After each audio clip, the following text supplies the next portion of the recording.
PRP is a fascinating treatment. Of course, it got, I think, most prominently known as a vampire facial with Kim Kardashian. And then, of course, with regenerative medicine, people like Rafa Nadal and Tiger Woods using them into the knee.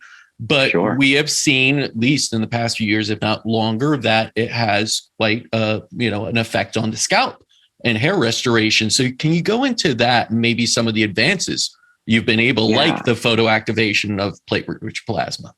Sure. So PRP has been a part of the practice for over 17 years. We've done over 10,000 PRP treatments. And I'll tell you, there's been a lot of changes. So we all started off with the wound healing skin PRP.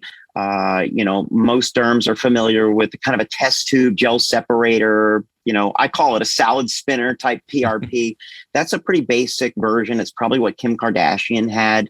And for skin and wound healing, that probably works okay. But one of the things that we've learned is that there's a dose-dependent relationship between the effect on the hair follicle and the number of platelets that you can put in the PRP. And so that's a key factor. And you're not going to get a high-density platelet count with a test tube and a gel separator like you would with a skin PRP. You have to do a dual spin process in order to multiply that platelet concentrate by 5 or 7 times and get to this magic number of platelets, which is supported by the clinical literature. About 1.5 billion platelets per cc, or 1.5 million platelets per microliter, is the effective dose that increases stem cell mobilization and activity at that level, as well as new blood vessel formation or neovascularization. So there's some really good studies out there that we learned about. My background in general surgery, of course, we're always interested in wound healing. What can we do to make those wounds heal faster and better? And the orthopedic surgeon and my close friends in regenerative medicine taught me a lot about 15 years ago about how to really make this PRP supercharged. And we've had some great results with it, not only to accelerate healing after transplant surgery and accelerate the results and the growth from those procedures, but also as a standalone treatment. PRP and those types of therapies work really, really well. So, there's a couple of nuanced things that we do to that PRP. Like I said, spinning it down to that high concentrate, make sure we have enough volume to treat the wide area of the scalp, applying it in the right place in the skin so that it activates the follicles, that it doesn't go too deep or too shallow, and that we don't hurt the follicles.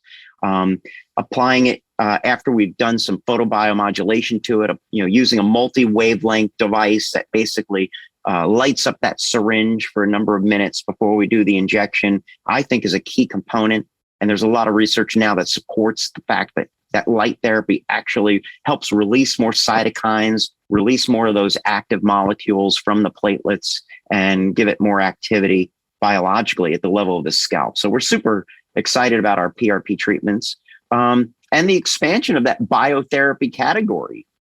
There's a lot more just beyond the PRP as well. Like we've used now synthetic scaffolds like PDO, which stands for polydioxanone, using threads in the scalp along with the PRP that are absorbable, tend to make the procedure in the same short period of time, make the results last longer. So we can get it down to about a once a year type of protocol now, instead of these series of, month after month after month injections that you commonly hear about. And that's just old school PRP. That's not using a scaffold. That's just, plain PRP. It's a little puff of wind. This is something that we're doing now, the PDO Grow and other therapies, to make it last for a year or longer even. Yeah. And you're combining all of these along with the surgical procedures, along with the different and advanced drugs, and you're personalizing that to each one.